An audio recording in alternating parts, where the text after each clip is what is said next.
September 12 இந்த வழக்கு supreme கோர்ட்டுக்கு விசாரணைக்கு வந்தபோது அங்கே நீதிபதி அவர்கள் என்ன சொல்கிறாங்க, இந்த பக்கம் என்னென்ன ஆர்கியூமெண்ட்ஸ் ஆகிட்டுருக்கு அப்படின்றது எல்லாத்தையுமே நானே உட்காந்து வீடியோ காலில் பார்த்து கேட்டுட்டு தான் இருந்தேன்.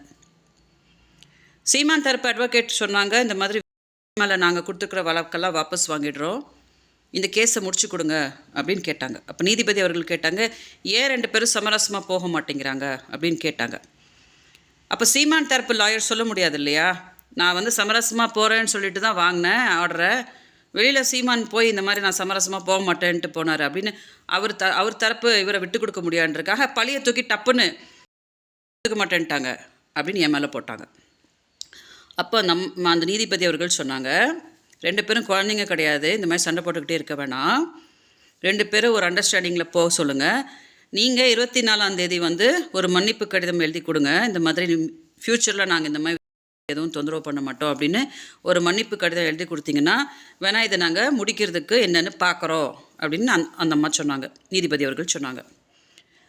இதை நானே கண்ணால் உட்காந்து பார்த்துருக்கேன், நானே காதால் கேட்டிருக்கேன். ஓகேயா, நிறைய மீடியாஸ் அந்த வீடியோவே கோர்ட் வீடியோவே டெலிகாஸ்ட் பண்ணி கூட சொன்னாங்க. இதை சீமான் கிட்ட போய் மீடியா கேட்கும்போது யார் சொன்னாங்க, எந்த நீதிபதி சொன்னாங்க, காட்டுங்க ப்ரூஃபை காட்டுங்க அப்படின்னு ஒரே செகண்டில் மீடியாவை முட்டாளாக்கிட்டு போகிறாங்க. இப்போ அந்த மீடியா யார் போய் கேட்டாங்களோ இந்த கோர்ட் வீடியோ எடுத்துகிட்டு போய் காட்டி கேட்டுருந்துக்கணுமா இல்லையா, சார் இதான் சொல்லியிருக்காங்களே சார் அப்படின்னு கேட்டுருந்துருக்கணுமா இல்லையா, அவங்களும் அப்படியே திணறிட்டு சைலண்ட்டாக அப்படியே சும்மா ஆயிடுறாங்க. ஸோ மக்களுக்கு என்ன ஆகுதுன்னா, எது உண்மை எது பொய் அப்படின்னு குழம்பிட்டே இருக்குது. அதனால தான் இவங்க அடித்து விடுறது மென்டல் அப்படின்னு. இப்போ யார் மென்டல் அப்படின்னு நீங்களே எடை போட்டுக்கோங்க. ஓகே, உச்சநீதிமன்றத்தோட நீதிபதி சொல்லியிருக்கிறதையே வித் ப்ரூஃப் இருக்கிறதையே யார் சொன்னா அப்படிலாம் ஒன்றும் இல்லை அப்படின்ட்டு போகிறாரு அப்படின்னா நான் தான் எடுத்து மக்களுக்கு சொல்ல வேண்டியதாக இருக்குது, இதுதாங்க உண்மை அப்படின்னு சொல்ல வேண்டியதாக இருக்குது. ஸோ நான் எல்லாம் எக்ஸ்பிளைன் என்ன பண்ணிகிட்ருக்கிறேன்னா, ப்ரீவியஸ் வீடியோவில் நான் அதுக்கு தான் சொன்னேன், உச்சநீதிமன்றம் என்ன சொல்லுதோ I will abide by that, நான் அதை ஃபாலோ பண்ணுவேன். ஆனால் சீமானை இதை நல்லபடியாக சீமான் தானே முடிக்கணும், சீமானும் அதே மாதிரி சமாதானமாக முடித்தா தானே இது முடியும். இல்லை நான் அப்படி பண்ண போகிறேன் இப்படி பண்ண போகிறேன்னா மீண்டும் சண்டை இருக்க போகுது, அதே தான் நடக்க போகுது. அதனால் இப்போ பால் இஸ் இன் சீமான்ஸ் கோர்ட், சீமான் தான் இந்த அசிங்கத்தை முடிக்கணும் அப்படின்னு நினைக்கணும்.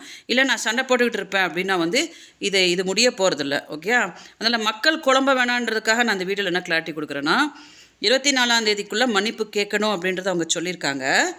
கேட்கல அப்படின்னா அது மீண்டும் சென்னை உயர்நீதிமன்றத்துக்கு மீண்டும் அந்த கலாட்டெல்லாம் நடக்க போகுது. இதுதான் நடந்திருக்குது. அதில் நான் உண்மையை தான் சொல்லிகிட்டு இருக்கேன்.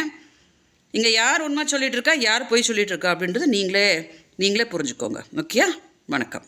ட்ரெண்டை ஃப்ரெண்ட் ஆக்கிக்கோங்க. தந்தி டிவியின் சப்ஸ்கிரைபர்ஸ் அண்ட் ஃபாலோவர்ஸ் குடும்பத்தில் நீங்களும் இணையுங்க.